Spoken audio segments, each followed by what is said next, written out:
Okay, evolution, one of the most highly controversial topics of biology, yet one of the key to understanding ultimately what creates the great diversity of life on this planet.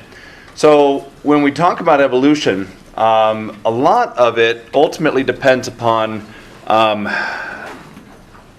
understanding the fundamental basics, because a lot of times when you have polls and asking if people accept evolution and things like that, most of the time they're not really asking the questions that would get the response that we're actually looking for in terms of what are the principles that drive evolution and what is it actually. So one of the things that we're going to learn today is what are some of the things that are so well established that we understand them and we call them principles. And then we'll look at what the theory of evolution ultimately tells us regarding the diversity of life on this planet. Now, one of the misconceptions that people tend to have is what evolution is and what it isn't, which is why I like to start off with this statement. Now, this site, National Center for Science Education, their goal, they're not a government site. In fact, they're just kind of a private organization that does get some funding, but most of their endeavor is to essentially let people know what the science is regarding some of the more controversial topics. They started off with evolution. They're now delving into climate change and things of that sort to help people really see the science and kind of weed through a lot of the opinions that tend to mix up people's understanding of these theories as well as principles. So this is from their website. I really like how they phrase this because it gets kind of the heart of some of the controversy, not all, but some of the controversy regarding evolution to be able to help people understand really what it is and what it isn't. So I'm just going to kind of paraphrase. You can read this obviously here as well as on this website. But one of the things I want to emphasize is it explains why there's so much diversity of life on this planet.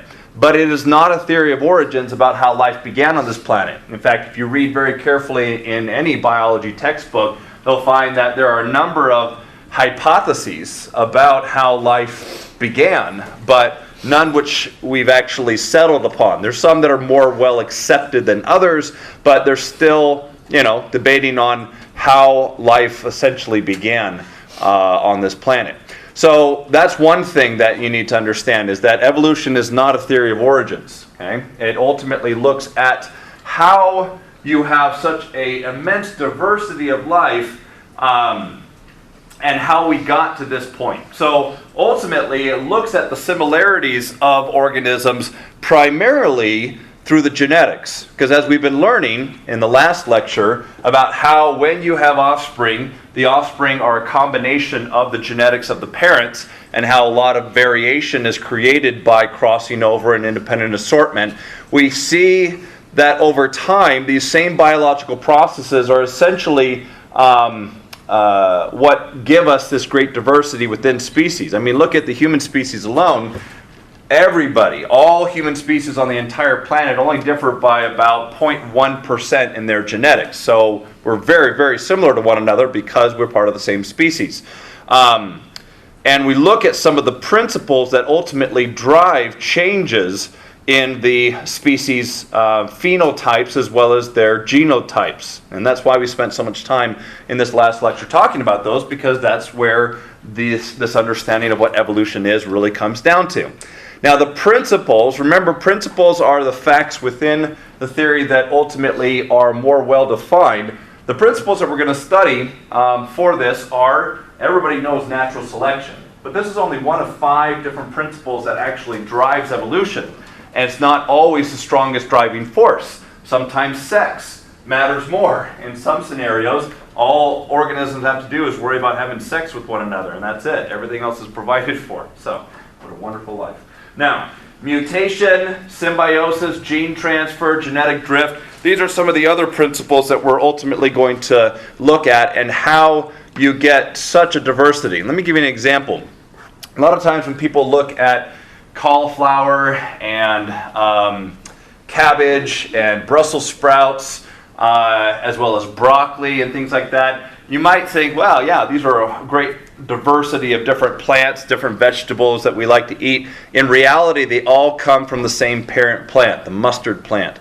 And so we'll show how some of these processes select for certain characteristics and traits, and then how when we start getting involved, it no longer becomes natural selection, it becomes what we call artificial selection, which has happened quite a bit since we've been here. Now, one of the big controversies of evolution is the creation-evolution continuum, so to speak, is what they call it. And this is on the same website that you can go to be able to look. And they pretty much delineate every step on this spectrum. Now, the second thing that I want to ultimately help you understand is it's not a dichotomy. What I mean by dichotomy is you're either a creationist or an evolutionary biologist. There's no like one side of the line versus the other. In fact, there's a huge spectrum of overall belief and acceptance that they kind of put on this overall scale. Now, yes, a lot of times when people think of evolution, they think of the scientists that are more on this end, the atheistic evolution and regard. But there are actually fewer than you might think of these. There's a lot of individuals that are kind of more here in the middle or whatnot. Now, I'm not going to go through each one of these, but typically the way that they outline this is on the one end of the spectrum, where you have what we call the flat earthers, are individuals who truly accept that the earth is flat and don't look at the scientific evidence to the contrary.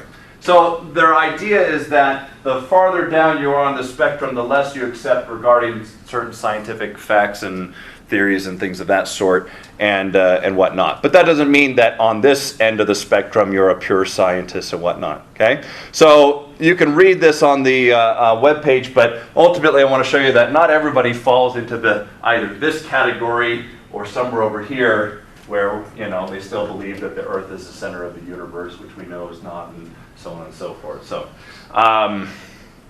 it's not a dichotomy. Ultimately, there are levels of acceptance, and one of the jobs that we have as instructors is to help you understand what is the science, what is the theory, what is the principles that drive this, and what is the evidence behind it, so that you can actually understand it better.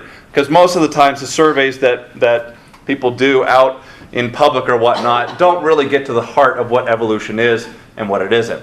Now, when we say Darwin, most people know that this is synonymous, because just like Watson and Crick and DNA are kind of synonymous because of their discovery and ultimate theory and understanding the structure and function of DNA, Darwin was the individual who ultimately published and got the initial information out there. Now, since his time, there have been a lot of scientists who have continued to publish and follow in his work, just like in any other discipline.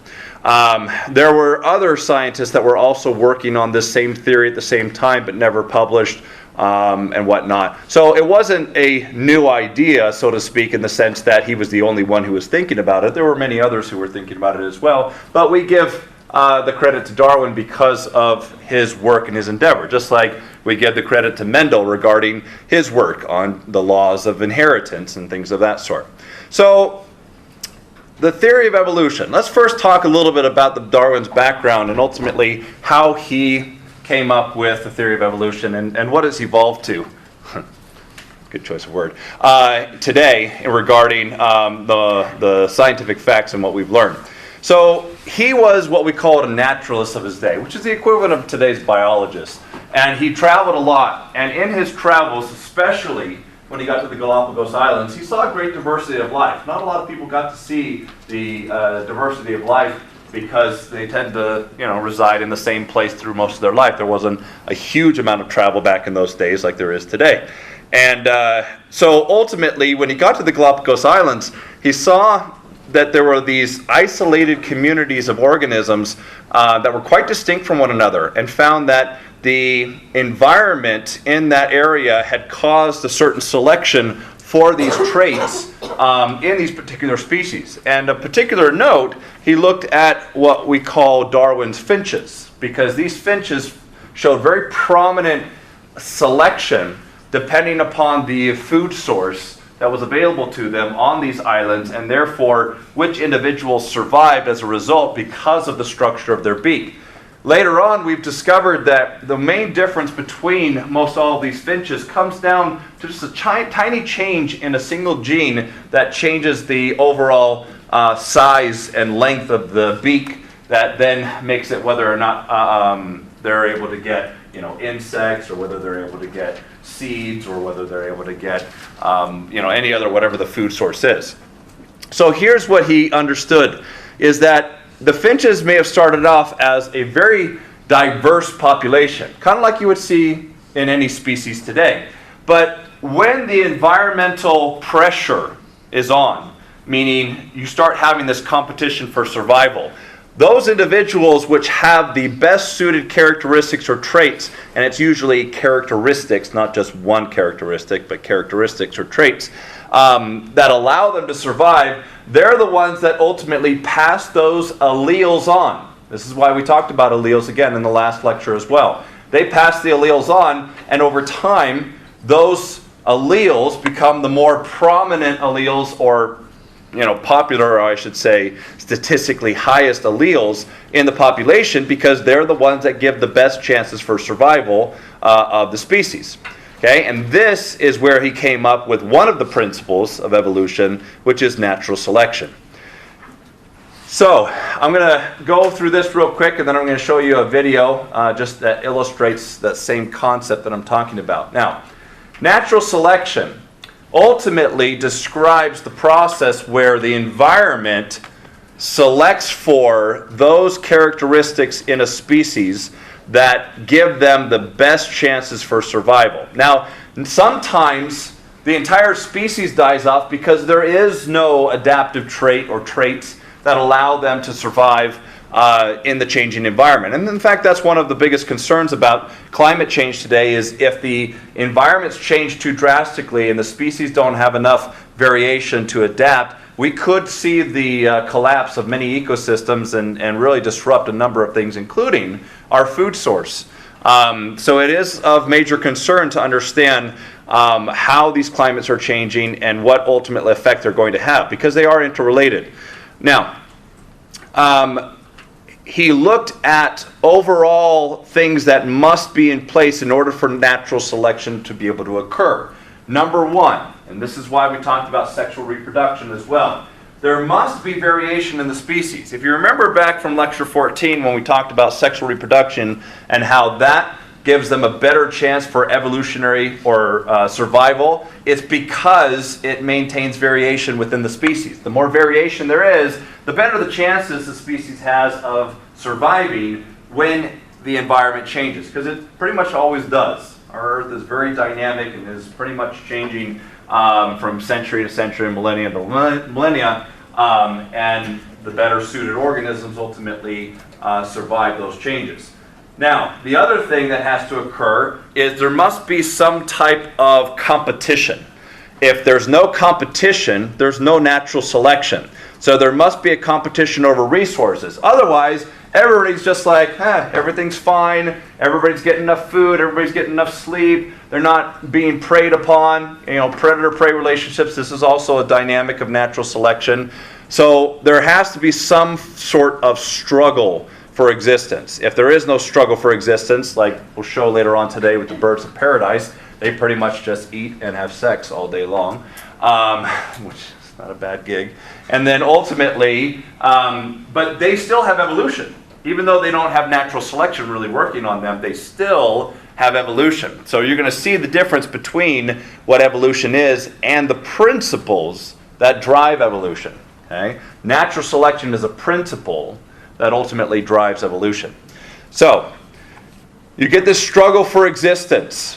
Ultimately, the individuals which have the adaptations, it's almost never just one phenotype. It's always usually a conglomeration of multiple phenotypes that do this. But they have the best adaptations, and that enables them to survive long enough to be able to reproduce, and when they reproduce, they pass on those alleles with higher frequency than other species that don't have the greater chance for survival. Ultimately, over time, those alleles become more common, and the phenotype of the population shifts. So that's really what we're looking at here when we're dealing with evolution, is changes in allele frequency over time. But natural selection isn't the only principle that actually drive these changes in the allele frequency. Natural selection doesn't have an ultimate goal. Its goal is not to make organisms more advanced. Its goal is not to lead to the perfect organism that there ever was. In fact, it kind of does the opposite at times. Most of the time it weeds out what's there, but there's not unlimited potential in every single species, which is why our fossil records show that 99.9% of the species that have ever lived on this planet are dead, because ultimately things change enough to where they're not going to be able to survive. They do not have unlimited potential to adapt to every circumstance. Okay, so no gene pool, as we call it, which is the assortment of alleles that a species has, contains every possible variation to adapt to every change in the environment. Okay? Another thing that happens is sometimes you just wipe everything out. You get this indiscriminate destruction that occurs, that there's no chance of survival, and you get these species wiped out purely by chance or some catastrophe or whatnot. There's another thing too. Natural selection can't weed out everything bad. In fact, there are certain things that will never be touched by natural selection. For example, Huntington's disease. It can't be weeded out through natural selection because it shows up after reproductive success. So things that may be harmful to the individual's ability to survive but don't show up until after reproductive success, they can't be weeded out by natural selection because they don't kill the organism off before they're able to reproduce. So there are certain things that natural selection can't touch. And it's not designed to advance the organism to become more perfect or more adaptable or whatnot. It merely selects for what's already there. This is a key point that I also bring up in one of my test questions. Natural selection can only select, that's where the name comes from, for what's already in the genome of the species. Okay? That's all it can do.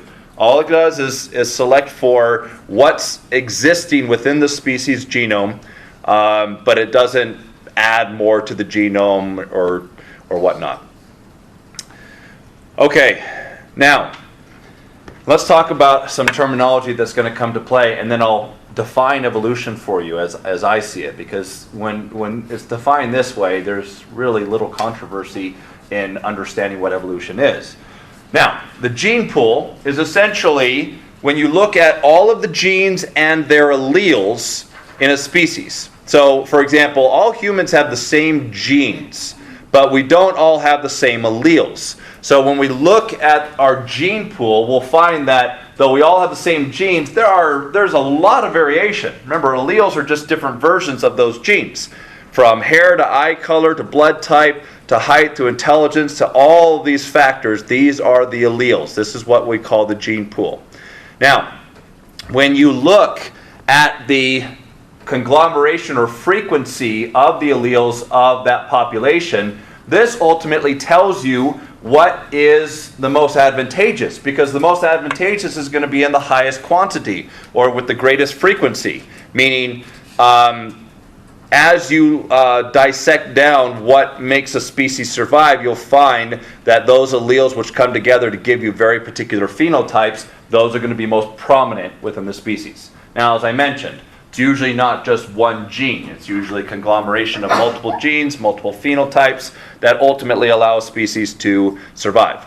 But that then brings us to our concept of how we define evolution. So this is how I'm going to test you on it. Ultimately, evolution is the change in the allele frequency of a population over time. Right here. So over time, due to a number of principles that we're going to discuss today, ultimately, any change in the frequency of alleles in a species gene pool is evolution. Now, some principles have a very rapid influence and change in allele frequencies. Others work much slower. But by definition, any change is evolution. Now, sometimes we look at certain alleles and wonder why they're there in the population. For example, sickle cell anemia is much more prevalent in populations in Africa than anywhere else. And cystic fibrosis is much more prevalent here in the US than in most other places. And there's a reason for that. Even though these are very problematic alleles that cause diseases, they've shown that there is a reason why they're with greater frequency. Because in fact, in some circumstances, individuals which carry these alleles actually have a survival advantage. And this is exactly what we see even in the human population today. This is why when we look at different populations, even of just the human species, we'll see evolution in play. Now, let's look at how this works for humans, because we see evolution even today, specifically natural selection, in humans as a result of the environments in which we live in. So, some traits, as we've talked about, are very problematic, like sickle cell anemia and cystic fibrosis and whatnot. But they still continue to be maintained within certain populations. So the question is, why do harmful alleles actually persist? Well, it comes down to this: heterozygote advantage. Now let's give you a scenario. This is why it's more prevalent in Africa. Individuals that have sickle cell anemia ultimately die from the disease and therefore don't pass that on. Now, there are a lot of heterozygous individuals or carriers in that environment. Remember that in this scenario, you have a normal allele which gives you the dominant phenotype, which in this case is not sickle cell anemia, and you have the recessive allele, which is the carrier of that allele or of that disease, but they don't express that phenotype. Over here, individuals who are homozygous dominant are selected against primarily because they have a higher rate of death from malaria. So what you end up seeing is individuals that get the disease die, individuals that aren't carriers of the disease die, and we know the reasons, but I'm not going to go into all the details of how this works. But carriers, though they don't exhibit the disease, actually are protected against these diseases like malaria. And each one has their particular strength. For example, why is there a higher frequency of cystic fibrosis in the US? It's because carriers of cystic fibrosis actually are protected against various diarrheal diseases like typhoid fever and cholera, which we've had our share of in the past. So this is kind of a display of some of these heterozygote advantages, some of which we understand and some of which we don't. For example, carriers of Tay-Sachs disease actually are protected against tuberculosis, and we still don't know why, but we see that situation. Starvation, people with non-insulin dependent diabetes mellitus ultimately have a protection against starvation. Now again, these are carriers of this allele. Cystic fibrosis, we talked about cholera, and so on and so forth. So there's even phenylketonuria. This is a very problematic disorder with an amino acid, but it actually protects against a fungal toxin. So these are examples of natural selection today in the human species. If you look at what we call the allele frequency, you would find that there is a higher percentage of alleles that are sickle cell, have the sickle cell disease, the recessive disorder, in African populations than in other scenarios. And that tells us that the individuals which reside in Africa ultimately are undergoing a different evolution than you or I, that are living in a different area because of the environmental constraints that are occurring.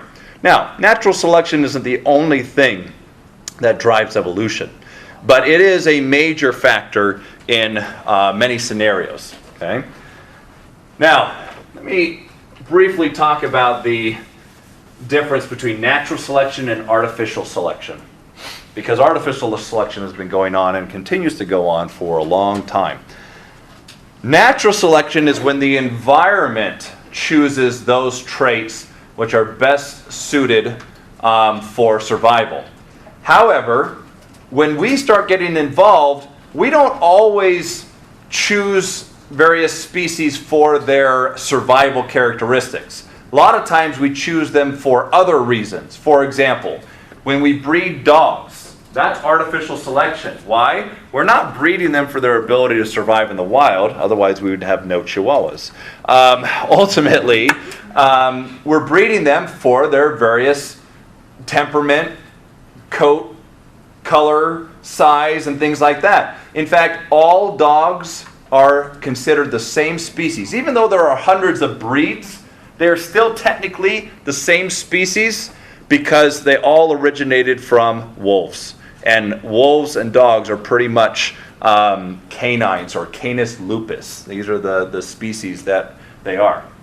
Now, that's because of artificial selection. Now, we've done this as well with other organisms. We've done this with plants, and that's where we get a lot of these different vegetables from the mustard plant, where we have broccoli, and we have Brussels sprouts, and we have kale, and we have cabbage and whatnot. They all come from the same parent plant. But when they were breeding them, they said, oh, this one's got a little bit larger area where they're flowering, and over time that became broccoli, and they were selecting for another one which had some slight divergence of this, and that became kale, and so on and so forth.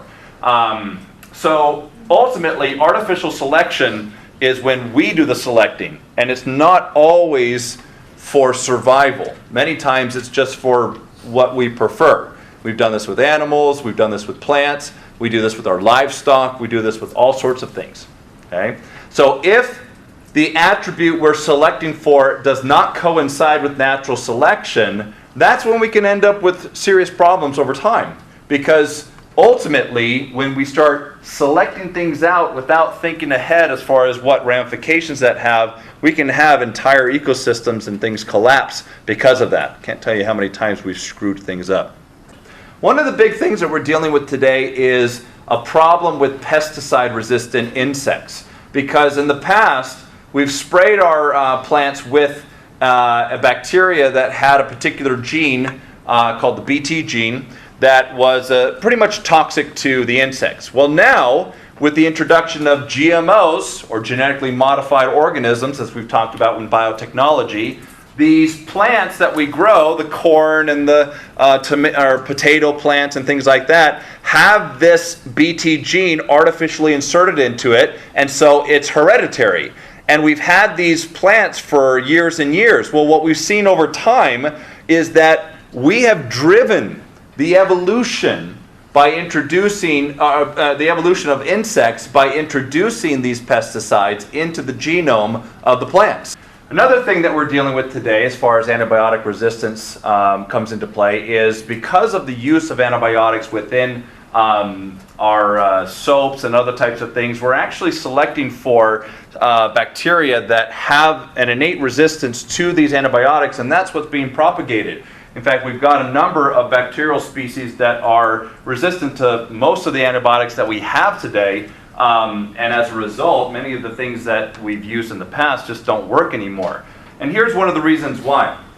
When you go in for a checkup, and let's say you got strep, you got a bacterial infection or whatnot, ultimately the bacteria, being all one colony and being clones of one another, tend to have the same genetics. Now, in some cases, you can get horizontal gene transfer from other bacteria that maybe have some resistance, but usually those are few and far between where you have ones that may have an innate resistance to that. Most of the time, when we treat that colony of bacteria with an antibiotic, we're able to kill off 99.9% of them, and your immune system can take care of most of the rest.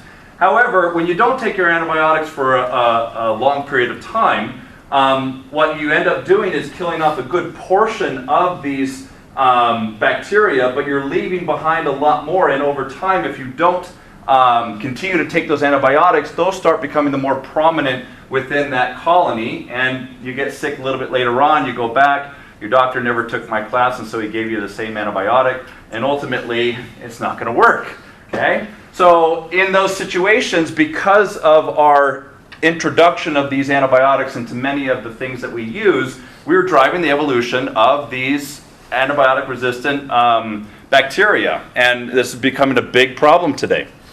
Now, another aspect of evolution as we look at it today, and this is the premise for a lot of the science fiction movies that you see, is when we have a plague, like in the movie 12 Monkeys or I Am Legend or anything like that, usually about 1% of the human species survives because they have an innate resistance to that plague, whatever the case may be. And there's been a lot of stories told about these types of doomsday scenarios. Well, there is some science behind that premise, even though it's a science fiction or whatnot, because due to the amount of variability that's found in the human species, there is such a great diversity that there are always typically going to be some individuals that have some innate immunity to some pathogen, to some virus, to some bacteria or whatnot. And the same thing is true for HIV. In fact, back in the day when the bubonic plague hit, there were individuals which had the same mutation that gives an innate immunity to HIV that allowed them to survive the bubonic plague. So though they were, carrying dead bodies away and moving them, they never got infected because of this innate mutation. Well, they survived, and over time, this became more prominent within the population because of natural selection. And they found that this is pretty much the same mutation that gives them this ability to not be infected with HIV. Now, let me ask the question. If we had the ability to take this mutation and change everybody's genetics in the world to try to eradicate HIV, would this be a good thing? Yes, I see some of you saying yes, some say no. What would it be? Would it be advantageous for our survival to go in and change all of our genetics and, yeah, we've eradicated HIV? Why wouldn't this be any good? Genetic diversity better. Good. Why? Because then we can survive more changes in the environment. Okay. So what other things are out there? Maybe we've got the swine flu or the bird flu or something else. If we change the genetics so that everybody's the same in that area, we've decreased our ability to survive because, like you said, we've decreased our diversity, our variation. And that's the key to understanding survival, because the more variation we have, we may not have, and you may want to be the individual that survives the plague, but the more diversity we have within the species, the greater chances of our survival as a species in that regard. So it's not a good thing to make everybody the same in their genetics. Again, that's the reason why we talked about asexually reproducing species have a disadvantage in terms of evolutionary survival because they're clones of one another, and they don't have that diversity like sexually reproducing species do. Now, microevolution and macroevolution are pretty much the same thing. It just depends upon how much time has passed. And ultimately, the principles that drive evolution on a large scale versus a small scale are exactly the same. So when we look at the fossil records and we see the evolutionary history of life on this planet and its divergence and what we call descent with modification, it just matters how much time has passed. So when your book makes a distinction typically between that time, and that's really the only difference between microevolution and macroevolution, is how much time has occurred. We can easily quantify microevolution because we can see these in various species in our entire lifetime. Macroevolution, we tend to have to go back to the fossil records and models and our understanding of biology today to be able to make those intuitive leaps. And a lot of biotech today has allowed us to actually look at the divergence of species and the relatedness of each other based upon the mutations that have been inherited over time. And so this is what we call phylogenetics. Phylogenetics allows us to see how closely related species are to one another based upon their similarities in their alleles, ultimately the variations that they have.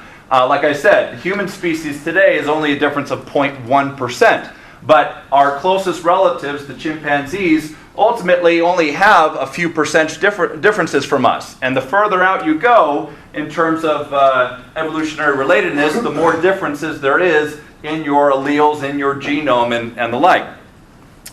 So, when we look at a species, as I mentioned, you tend to get this bell curve of distribution of alleles. The more prominent alleles within the species tend to be the more favored. Now, sometimes we don't know the reasons why they're particularly favored unless we investigate further. Maybe the bees like the purple flowers better and therefore they pollinate them more. Maybe the predators, the herbivores that live in this area, don't like the pink flowers as much, so they eat the white flowers and the yellow flowers more. Again, there's a number of dynamics that could occur to ultimately make those phenotypes the more prominent. But the idea behind this is that when we look at the distribution of alleles, we'll find that the highest frequency of those alleles is usually the most advantageous for that particular environment. Now, what biologists will do is they will map this out and actually quantify it using mathematics to give us a percentage of the allele frequency of the population. And when they look at the changes that occur, they can actually quantify evolution. This is something that a lot of people don't quite understand, is that you can measure evolutionary change in a species based upon mathematical statistics. So let's say 100 years later they come back and there's been a huge change and now most of the flowers are yellow.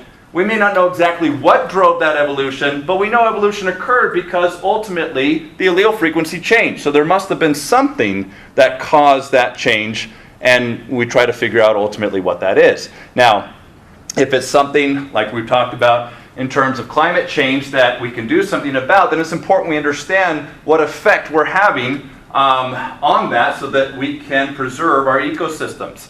And that's why there's such a large drive to understand these things and make those changes necessary, especially for our involvement. Now, population genetics is essentially the way to quantify allele frequencies. Okay? And when we see shifts, mathematical shifts in the allele frequencies of these populations, we know that evolution is occurring. Okay? And this comes down to a principle that came up by two scientists, Hardy and Weinberg, essentially. They came up with this equation that ultimately illustrates the relationship between the alleles and the frequency in the population. Now, you've seen this before. You may not realize that you have, but you have. You saw it in the last lecture. Well, you're asking, well, why? How have I seen this? All right. Well, remember we talked about dominant alleles, and we talked about recessive alleles, and the relationship that those alleles have with one another. Well, if we substitute the dominant allele for P and the recessive allele for Q, this is ultimately where we get this equation. Let's say that we cross two heterozygous parents, and what do we get? We get 25% homozygous dominant, 50% heterozygous, and 25% homozygous recessive. Well, let's change this so that now the A is P. What's P times P? P squared. What's PQ and plus PQ? 2PQ. And what's Q times Q? All this is illustrating the percentages of individuals in a population that are homozygous dominant, heterozygous, and homozygous recessive. That is what this equation illustrates. Now, this is only for two alleles. When you start adding three or more, it starts getting huge. And usually you'll use computers to make some of those calculations. But ultimately, this is the simplest form of it, which illustrates the distribution of alleles. Okay? So, the letters P and Q ultimately represent the dominant recessive alleles in a population. And this is what Hardy and Weinberg ultimately came up with. Okay? This was the way to quantify evolution in looking at those allele frequencies. So 2PQ represents the heterozygous individuals, P squared represents the homozygous dominant, and Q squared represents the homozygous recessive individual. Now, Hardy-Weinberg, the Hardy-Weinberg equilibrium isn't just about the allele distribution. It also explains all of the principles that drive evolution. And this is a lot of these people just have never talked about or don't understand, or you don't just hear them in the general, which is why I want to make sure you understand that natural selection is not the only principle that drives evolution. So we've talked about that descent with modification and the changes in allele frequencies over time. Natural selection is just one aspect of that. So here is what we call the Hardy-Weinberg equilibrium. Evolution is always occurring. It just depends upon how many factors are in play that determine whether it's very slow or very fast or somewhere in between or whatnot. In some scenarios, evolution can be almost non-existent, but it is always occurring in one form or another. Okay? So if you don't have natural selection, there are 4 other principles that can actually cause evolution to occur. And this is where Hardy-Weinberg came up with what they call the equilibrium. Now, this equilibrium is a hypothetical scenario. It doesn't exist anywhere on our planet. Ultimately, there is going to be evolution. But this is the 0.0 of no change whatsoever that says if all 5 of these hold true, then there will be no evolution. So why would we even talk about this as a hypothetical scenario? Well, this gives us a point to jump from to say the more you deviate from this equilibrium, the more evolution is occurring. So the more natural selection you have, the stronger the driving force of natural selection, the more evolution you're getting. The more mutations, the more selective mating is, the more evolution you're going to get. The more gene flow you get, or the smaller the population, the larger evolution, or the larger you'll have this effect of evolution occurring.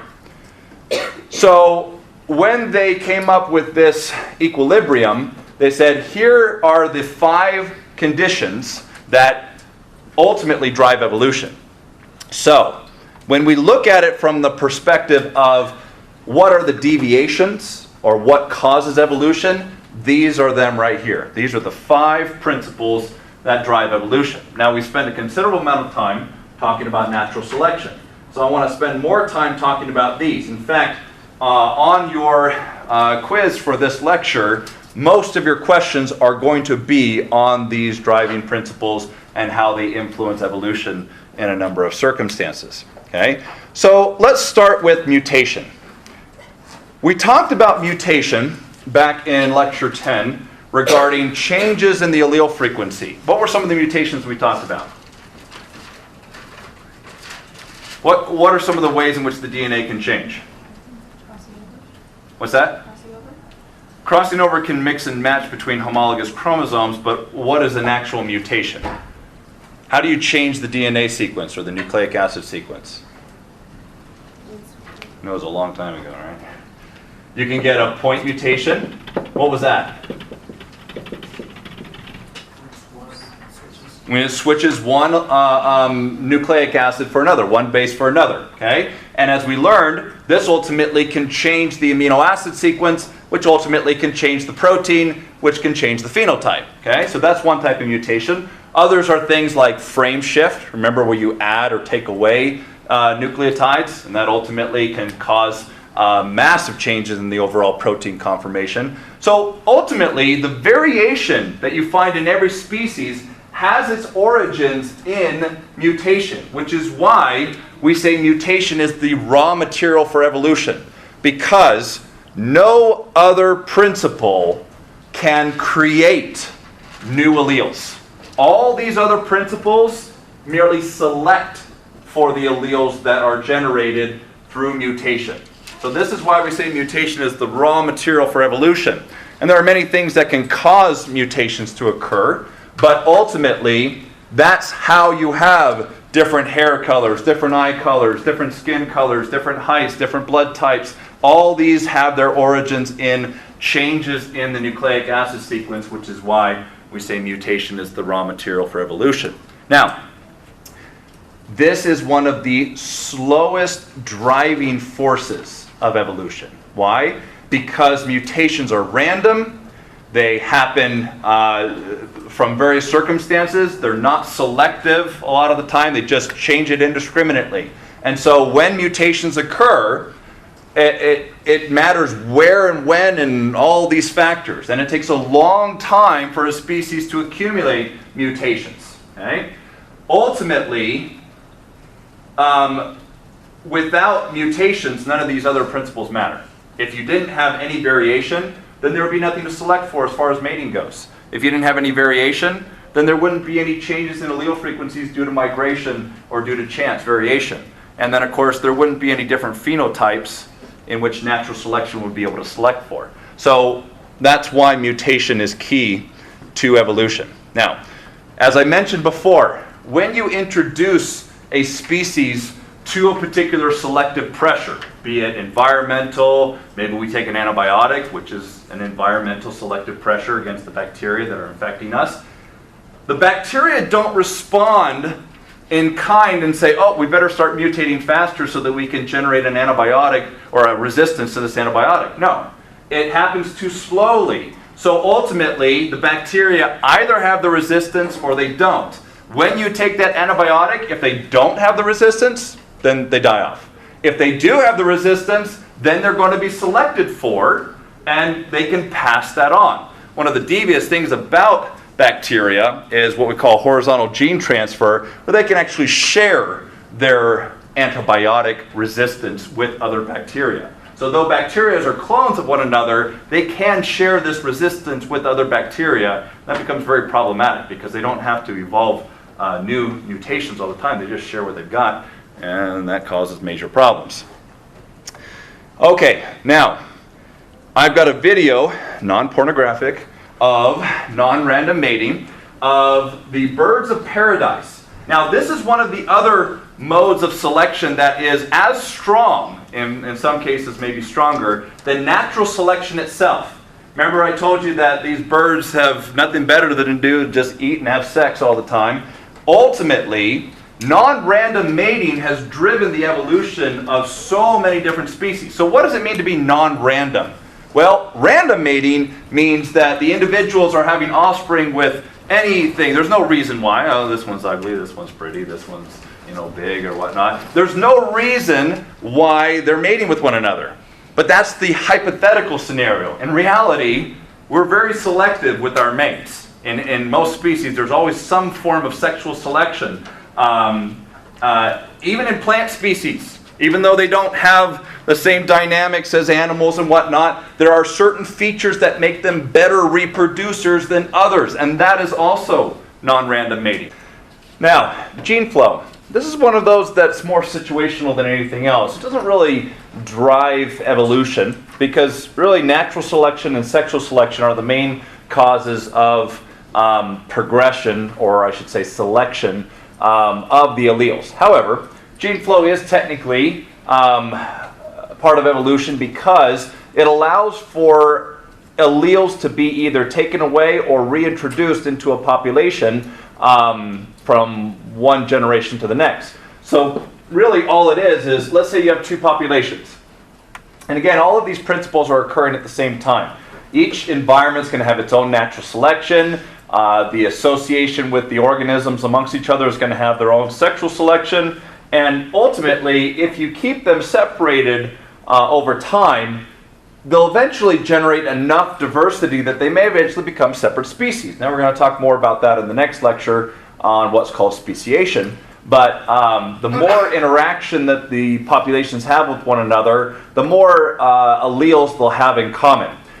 So here's ultimately what gene flow is about. Let's say that in both these populations, you have alleles A, B, C, D, and E. Okay, we just various versions of each of the genes and whatnot, and this one just looks at one gene at a time or whatnot. Now, let's say in these environments that natural selection weeds out alleles C and D, and over here it weeds out alleles A and B. Again, you've got all of these selective pressures going on, natural selection, sexual selection, and whatnot. Well, what happens too sometimes is each of these have their own mutations. Let's say all of a sudden this one gets a new mutation F.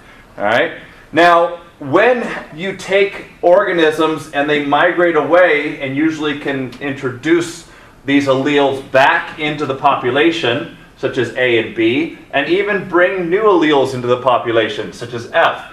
And maybe in this new environment, F becomes very favorable. And so all gene flow is it brings in or takes away alleles through migration. Okay? But let me be clear on this because this is a key point that sometimes people make a mistake on. It doesn't create new alleles. The only principle that creates new alleles is mutation.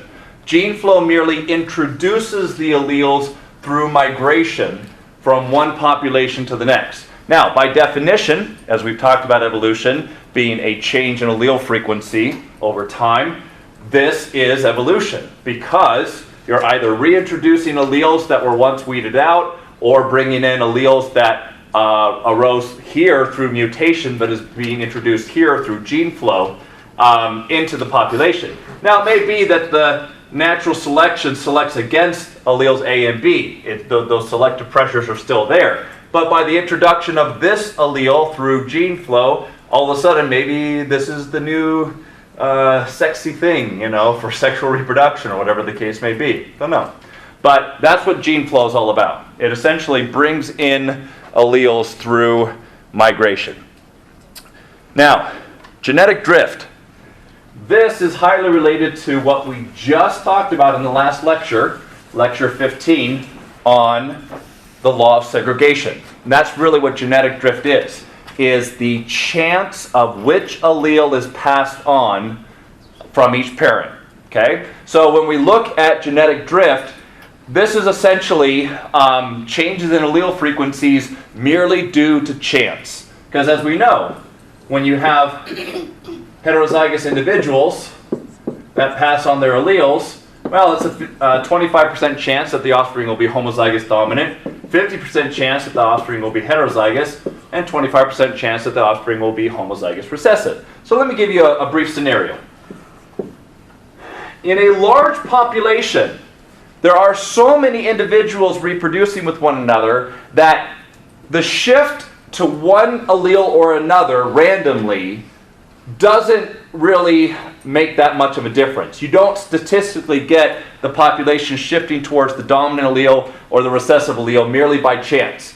And the way to illustrate this is by looking at something like this. So here's a scenario, or several scenarios, where we just look at the dominant allele, the big A, rather than the little a. Well, with 10,000 individuals reproducing with one another, these are just some statistical scenarios of probabilities. Notice very few of them, if any, deviate that much. Okay, so it's really just a 50-50 chance on whether the big allele gets passed on, or the dominant allele, or the recessive allele. However, in extremely small populations, these are extremely susceptible to genetic drift. So genetic drift is going on all the time. But if the population is sufficiently large, you don't get evolution of a species merely due to chance. If the species, however, is extremely small, meaning the number of individuals in the population that are reproducing is extremely small, then you get profound changes in the population. Not because the allele is more favorable, not because for sexual selection or for natural selection, but merely due to chance. Okay? So let me illustrate how this works. Let's say that you have two parents, and that's what makes up the population. We'll whittle it down to two individuals. They have two offspring. Well, chances are that at least one of the offspring is going to be heterozygous. It's a 50% chance. Let's say then that they have a second child and is homozygous dominant. That's pretty likely too, because you're looking at a 1 in 4 chance here. Now the parents die off and these two become the next for that generation or whatnot. What are the chances that they'll have a homozygous dominant from this cross? Let's look at that.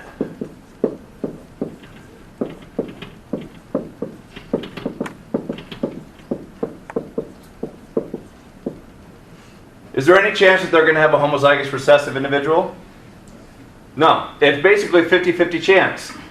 It's very possible that they have two offspring, and those are both their offspring. Guess what happened? Within 2 generations, you've completely lost the recessive allele, and you now only have that dominant allele. That's genetic drift. With small populations, this becomes more prominent. So when you look at what we call the Hardy-Weinberg equilibrium, which is the no change scenario, remember?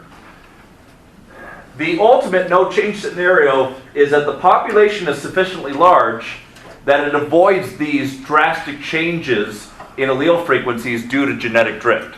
So genetic drift and the law of segregation are the same thing. Okay? We've been talking about this for quite a while now. The law of segregation and genetic drift are pretty much the same thing. You can't get rid of it. It's always going to happen. However, the equilibrium, or the no change scenario, population's large. When the population's small, that's when you start getting more and more genetic drift. It becomes more and more prominent because of the small population. Let me give you some examples. How do you go from a large population to a small population? Well, there's a couple of ways. Number one, you can have what's called the founder effect. This is when you get pioneers or pilgrims that break off from the large mass and reproductively isolate themselves.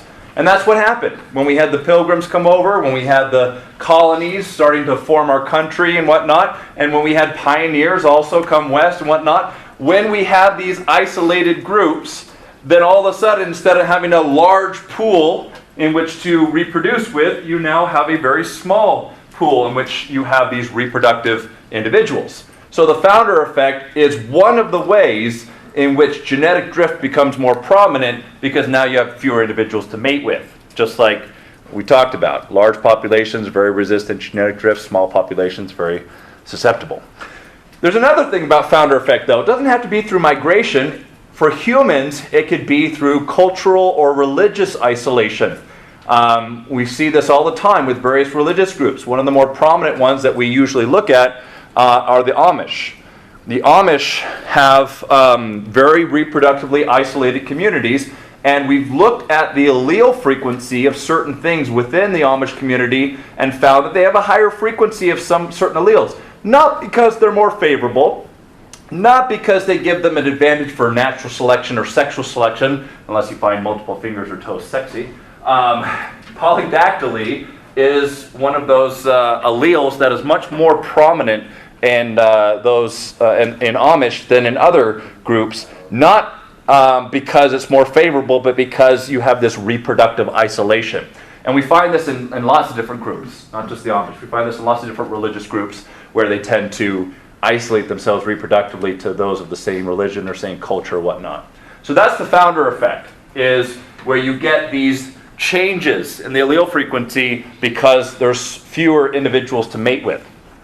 Now, the other one is more drastic and actually more dire. It's the bottleneck effect. Just like a bottleneck is a narrowing down of a bottle, as you can see here, the bottleneck effect is the concept that a species that tended to have lots and lots of individuals has gone through some catastrophic event. Now, this catastrophic event doesn't have to be natural. It can be man-made. For example, we have caused the bottleneck effect on bison, on whales, on a number of different species because of our predation, which is really what it is. What happens is when you whittle down the population to just a few individuals, sometimes just a few thousand individuals, you have now made it so that not only are there fewer individuals to mate with, but you've decreased the diversity of that species by eliminating most of the individuals. So not only do you have a less diversity, which, as we know, makes it so that the species has a less chance for survival, but genetic drift is going to take those few individuals and drastically cause massive changes in the allele frequency because there's just not that many individuals to mate with. And this is one of the problems we see today, especially with the whales, is that because of the amount of whales we've killed, there are so little genetic diversity that if their habitat changes, they're pretty much going to go extinct in these species that we have killed over the years. Cheetahs have undergone their own reproductive isolation. I mean, not reproductive isolation, their own bottleneck effect. In fact, they believe that they've gone through 2 rounds of bottleneck effects. When they take genetics from cheetahs from the different habitats that they have in the world, even though they're reproductively isolated for these populations, their alleles are almost the same. There's such little genetic diversity in these cheetahs. And that's why they all pretty much look the same and have the same behaviors, because there's not that much genetic diversity amongst them. So, let me also be clear on this.